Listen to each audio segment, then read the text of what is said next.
За сайн байцгаана уу. За тэгэхээр энэ удаагийн сэдвээрээ бид нар цус яагаад өтгөрдөг вэ гэсэн энэ сэдвээр лайв явах гэж байна. За цаг хугацааны хувьд ч гэсэндээ ер нь бол хавруулаад ирэхээр хүн болгоны хууч өвчин ялангуяа элэг цусны асуудал бол сэтэрдэг. Тэгээд дээр нь бид нар саяхан болсон олон баяраар идэж уусан тэр хоол хүнсээ шингээх гэж бидний хотод гэс мэдээлэл ачаалал авсан байгаа учраас эргээд үйл ажиллагааг нь дэмжиж хэвийн болгоход нь туслах үүднээс бид нар энэ удаа цусны талаар ярих гэж байна. За хавар намартаа бид нар ер нь бол цусны үйл ажиллагаа хэвийн болгох талаар сэдв сонгодог. Тэгэхээр тэрнийхээ уламжлалт дагуу 3 дугаар сард бид нар ер нь цус гэдэг сэдвээрээ хотод дэмжлэх арга гэдэг пэйж дээр цуврал энэ мэдээллүүдийг 3 сараас эхлүүлээд тавьсан байгаа. Хэрвээ та манай пэйжийг дагдаг бол олон мэдээллүүдийг тавьсан. Тэгэхээр цусны талаар цус ямар үүрэгтэй, ер нь хүний биед ямар ач тустай эрхтэн бэ гэдэг тал дээр оллон мэдээлэлүүд тавьсан. За одоо энэ 7 хоногоос эхлээд бид нар ер нь цуснд үүсдэг асуудлууд, эрүүл мэндийн асуудлуудын талаар илүү төлхөө ярина. За тэгээд дараагийн 7 хоногоос болохоор шийдэл цусны асуудлаа яаж шийдэх вэ гэдэг тал дээр бас яриад явах юм байна. За манай лайв бол ерөнхийдөө үндсэн 2 ийм хэсгээр явагдана. Эхний хэсгээр болохоор би тодорхой бэлтгэсэн та бүхэнд өгье гэсэн ийм зөвлөгөө мэдээллийг хүргэнэ. За 2 дугаар хэсгээр нь болохоор эрүүлсэн асуултуудад бол хариулаад явдаг. За тэгээд өнөөдөр өглөө бид нэр одоо энэ цусны өтгөрлөлтэй холбоотой танд үүсэж байгаа асуудал байвал бичээрэй гэсний дагуу хүмүүс маань маш их хэрэгтэй асуулт ирүүлсэн байгаа. За одоогийн байдлаар гэхдээ бараг одоо давхарцсан 100-аад асуулт ирсэн байгаа. Тэгэхээр эдгээр асуултууд бол яг багцлах юм бол яг тодорхой нэг хэдэн асуудлууд хөндөгдөд явчихж байгаа. Тэгэхээр энэ дээр 100 одоо 10 комент ирсэн байна. Тэгэхээр энэ хүмүүсийн асуултыг багцлаад бас хариулаад явна. Тэгэхээр ер нь бол лайв маань 2 хэсэгтэй гэдээ ойлгочих. За тэгээд анх удаага манай пэйжд орж ирж байгаа бидний лайвыг үзээд мэдээлэл авч байгаа хүмүүст хэлэхэд бол бид нар ерөнхийдөө хотод гэдсний асуудлыг заавал им уухгүйгээр мэс засалт хүргэхгүйгээр ангаах, эмчлэх талын өдөр тутамдаа хэрэгжүүлж болох энгийн аргуудыг бол танилцуулдаг. За тэгээд мэдээж энд бол зөвхөн ганцхан одоо хоол орохгүйгээр өөр бас дасгал хөдөлгөөн иллэг гэх мэтчлэн олон юм зөвлөгөөг бол хүргээд явдаг. Тэгэхээр өнөөдрийн энэ цус яагаад өтгөрдөг вэ гэдэг сэдвээр ч гэсэн яг энэ талын зөвлөгөөнүүд ороод явчихнаа. За цус яагаад өтгөрдөг вэ гэсэн тийм ээ. За тэгэхээр цус өтгөрөхөд бол маш олон шалтгаан байгаа. Мэдээж олон шалтгаан байгаа. Дээр нь хүн болгоны амьдрал өөр учраас хүн болгоны нас, үес, идж байгаа хоол унд, амьдралын хэв маяг, нойрсох, сэтгэл санаа, ажлын ачаал гээд маш олон хүчин зүйлээс хамаардаг учраас мэдээж энэ бол маш өргөн сэдв. Гэхдээ энийг нь бид нар яг үндсэн одоо баг хүн болгонд байдаг 3 ийм учир шалтгаан байгаа. Тэгэхээр тэр шалтгаан дээр нь би тулгуурлаад ерөнхийдөө ярья. Тэгэхээр цус ер нь яагаад өтгөрдөг вэ гэдэг дээр. За тэгэхээр бид нар цусыг өтгөрүүлээд байгаа нэг том шалтгаан юу гэдэг вэ гэхээр цусны өөрийнх нь бүтцэн одоо найрлага тий цус гэдэг чинь өөрөө илгнээс ялгаруулагдаж байгаа шүүрэл шүү дээ. Тэгэхээр тэр шүүрэл нь найрлага нь өөрчлөгдөх юм бол цус өтгөрдөг. За тэгэхээр энэ цус өтгөрж байгаа явц нь болохоор бидний өөрийн идэж ууж байгаа өөрөөр хэлбэл амаараа оруулж ирсэн идэж уусан тэр хоол хүнс бол хамгийн том нөлөө үзүүлдэг. За тэгэхээр бидний цус шилэнд савнд хийчихсэн байгаа энэ цус харагдаж штэ. Тэгэхээр энэ цуснийхаа шүүрлийг бид мэднэ тийм ээ. Ер нь бол нэг юм шар ногоон өнгөтэй юм шүүрл байгаа. Амт нь бол гашуун амттай байдаг. Ер нь бол бөөлжж ирсэн хүмүүс бол мэдж байгаа бах. Ер нь бол цус ямар амттай байдаг гэдгийг ер нь тийм ээ гашуун юм амттай байдаг. Шингэн бүтцтэй байдаг. Тэгэхээр энэ шингэнийх нь гол нь бол ерөөсөө ус явж байгаа шүү дээ. 98% хүртэл бол уснаас тогтсож байгаа. Тэгвэл бид нэр цусны найрлагаа хэвийн болгоё гэх юм бол яах ёстой вэ гэхээр өөрийнхөө хоол унднаас авж байгаа шингэнийхээ хэрэгцээг бол маш сайн хангаж явах хэрэгтэй тийм ээ. Усаа бол маш сайн ууж явах хэрэгтэй байна шүү дээ. Гэхдээ энэ үлдсэн 2% нь бол бас бусад нэгдлүүд одоо жишээ нь одоо бидний хоол хүнсэнд байдаг давснууд натрий давс те кали хлор гэдэг давснууд байгаа шүү дээ. Тэднэр орсон байдаг. Дээр нь бас холестерин орж ирсэн. Тэгэхээр бид нэр холестериныг бол ерөнхийдөө амьтны гаралтай өөх тосноос бид нэр холестерин авч байгаа. Тэгэхээр тэр өөх тос нь одоо холестерин бол бидний цуснийг найрлагт нь бас орсон байдаг. За тэгэхээр ер нь бол давс байдаг юм байна, холестерин байдаг юм байна. За мөн бага хэмжээний уурга байдаг. Тэгэхээр тэр харьцаа ерөнхийдөө алдагдаад их юм бол цус ерөнхийдөө өтгөрдөг.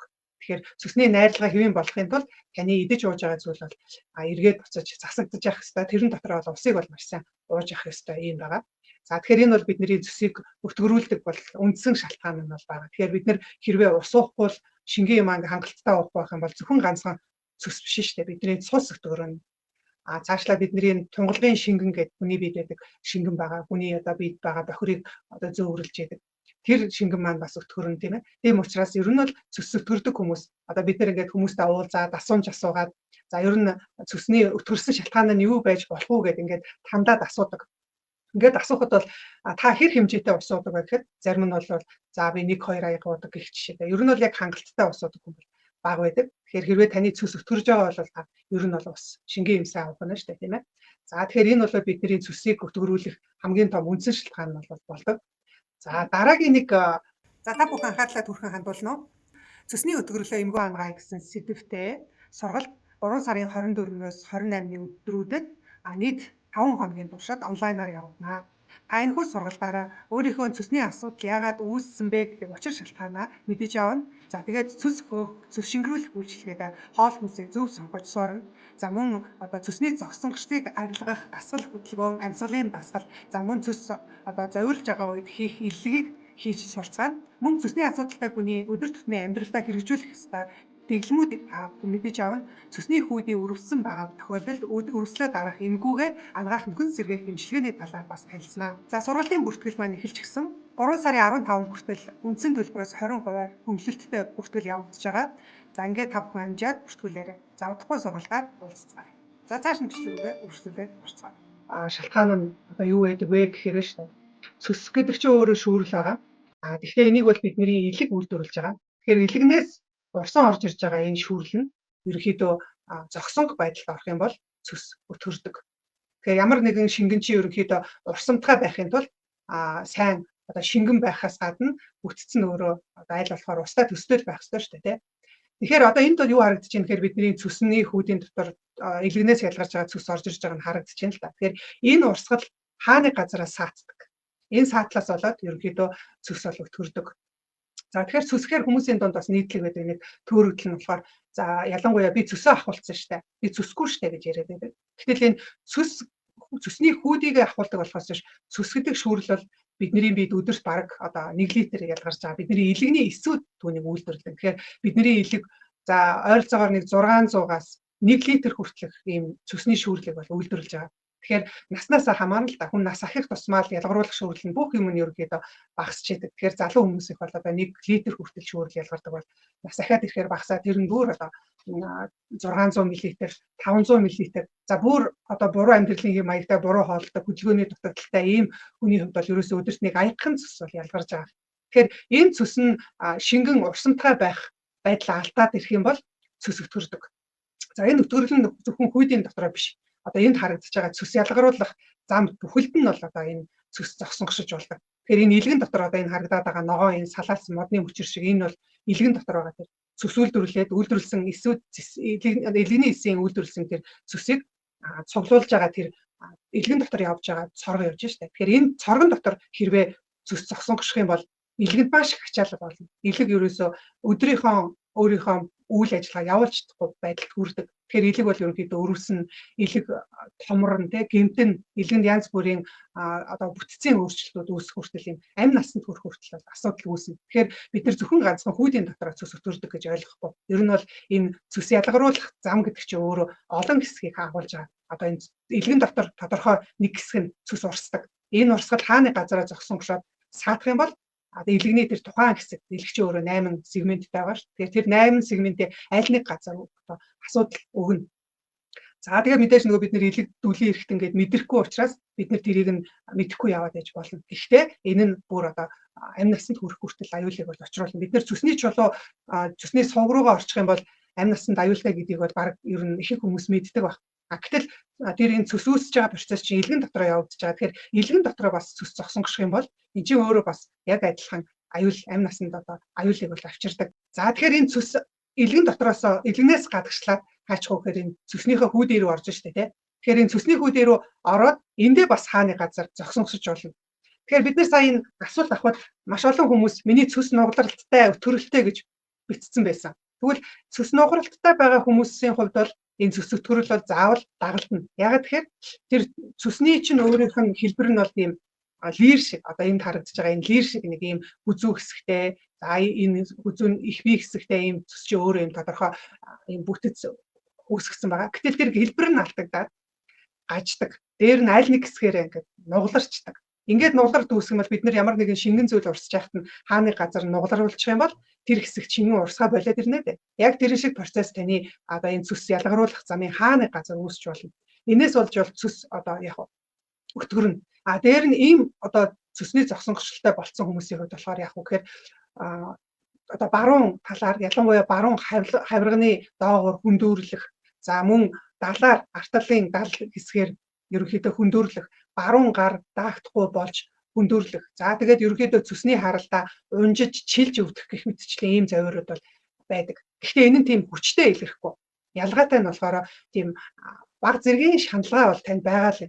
Хоол идсэн үү, хоол идээгүй байна уу, үлэн байна уу, та босоо байна уу, хөвтэй байна уу, ундаж байна уу, сэрүүн байна уу, тэрнээс юусоо хамаарахгүй. Өөрөөр хэлбэл таны ямар одоо байдал байгаагаас хамаарахгүй ерөнхийдөө одоо энэ баруун хавирга хавцаа нэг юм ар далны доор ч юм уу тийм ээ, шүн унтж яхад ч юм уу ямар нэгэн байдлаар ингээд чилж өвдөх, унжиж өвдөх ийм завир байгаад байгаа бол таны цус ялгаруулах тэр зам ямар нэгэн ийм саатал учирчжээ.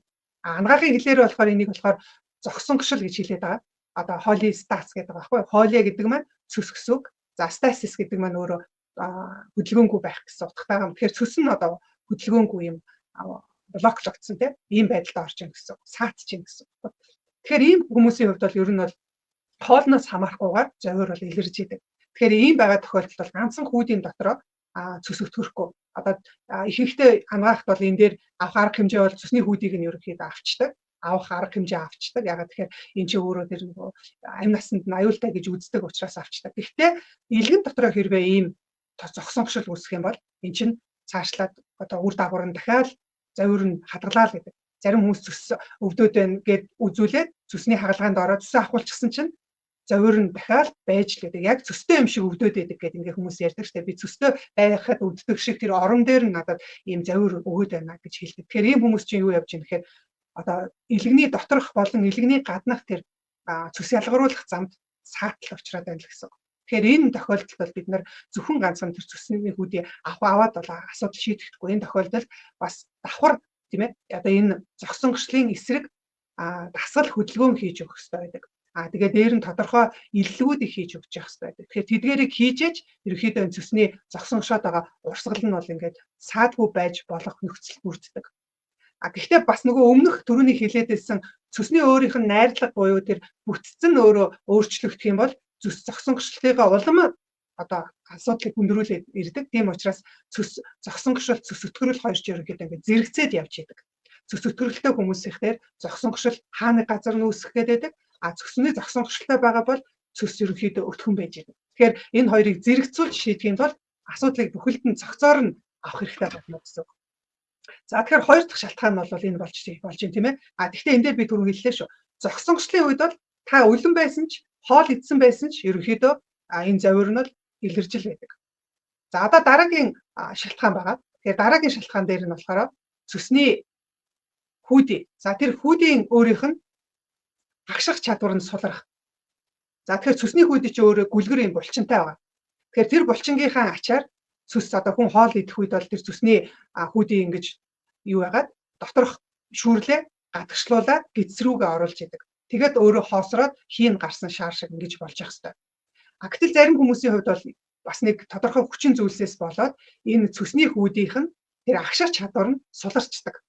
Хүн хоол идээд эдсэн хоол 12-3 гисэнд дотор ороод ирэхэд уг нь бол цус ингээд ялгараад 12-3 гис рүүгээ тэр цус чинь орж ирээд тэр хоолнд байгаа өөх тосыг боловсруулж задлах ийм явц явах хэрэгтэй байтал нөгөө цус нь өөрөө сайн агшиж чадахгүй, суларч чадахгүй.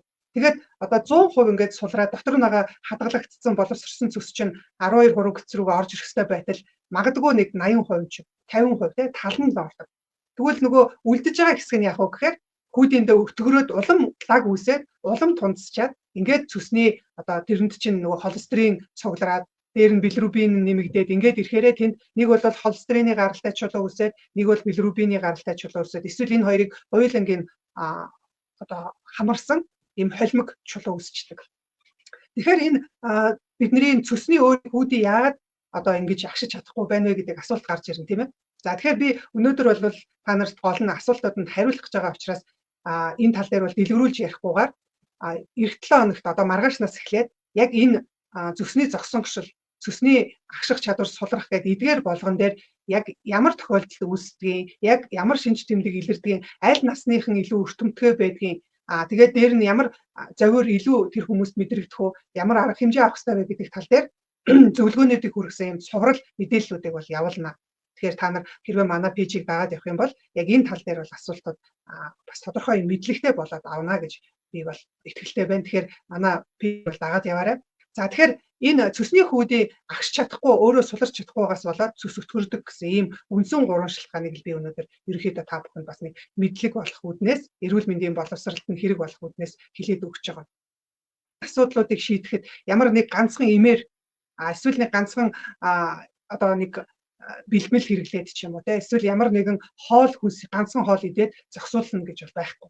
Яг тэгэхээр эн чинь бол бүхэл бүтэн хоол боловсруулах эрхтэн тогтолцоог хамарсан ийм одоо нэгдмэл асуудал явж байгаа. Тэгэхээр цөсөнд асуудал байна гэдэг чинь илгэндээ, нойр улчирхаанда, ходоодонд, амны хүндийд асуудал байна л гэсэн үг. Тэгэхээр цөсний асуудлыг дангаараа шийднэ гэж бол байхгүй. Нэгийг нь шийдээд бусдууд нь одоо өөрөөр хэлбэл нэг эрхтэн өвчлөөд бусд эрхтнүүд нь эрүүл байна гэж бол байхгүй. Ер нь бол таны цөс өтгөрцөн л байгаа бол бүхээр таны хоол боловсруулах системийн үйл ажиллагаанд ерөнхийдөө доголдол үүссэн байна гэсэн үг шүү дээ, тийм ээ. Тэгэхээр бид нэр цөс чулуутай болох одоо энэ дээр асуулт ирсэн хүмүүстээр цөсний ургацагтай, чулуутай гэдэг хүмүүс маш олон хүмүүс бичсэн байгаа. Тэгэхээр чулуутай, ургацагтай болчихсон цөсний хүүдийг ахуулсан байна гэдэг чинь тухайн эрхтний хувьд бол бүр бүтцэн өөрчлөгдөд хэв хэлбэрээ алдаад, тийм ээ. Үйл ажиллагаагаа бүр явуулж чадахгүй байдалд хүрсэн байна гэсэн үг. Тэгэхээр тэрнээс өөр тал эхлээд тэр бүтцийн өөрчлөлтөөс чинь өмнө эхлээд таны би тодорхой нэг юм завиурууд мэдрэгдэж, өөрөөр хэлбэл үйл ажиллагааны доголдлыг та анзаарахгүй яваад иж болох юм. Эсвэл анзаарсан ч гэсэндээ тэрэндээ нэг ач холбогдол өгөхгүй явсаар байгаад бүр хизээ хойно цөсчин чулуутай болоод ургацсан ийм байхад нь одоо би яах вэ? Ямар им уух вэ? Ямар хоол идэх үү гэдэг нэг ганц хоёрхан асуудлаар одоо шийдлэр бүгд төр одоо нэг бүтэн одоо үйл ажиллагааны биш бүр дараа нь бүтцийн өөрчлөлт орсон асуудлаа шийдэх гэдэг. Тэгэхээр энэ бол бас хугацаа их ордог, дээр нь тууштай ажиллагааг шаарддаг ийм байдаг шүү. Тэгэхээр энэ дээр бас ер нь бол манай энэ юг сонсож байгаа хүмүүс маань бас бодолцоорой гэж хэлээд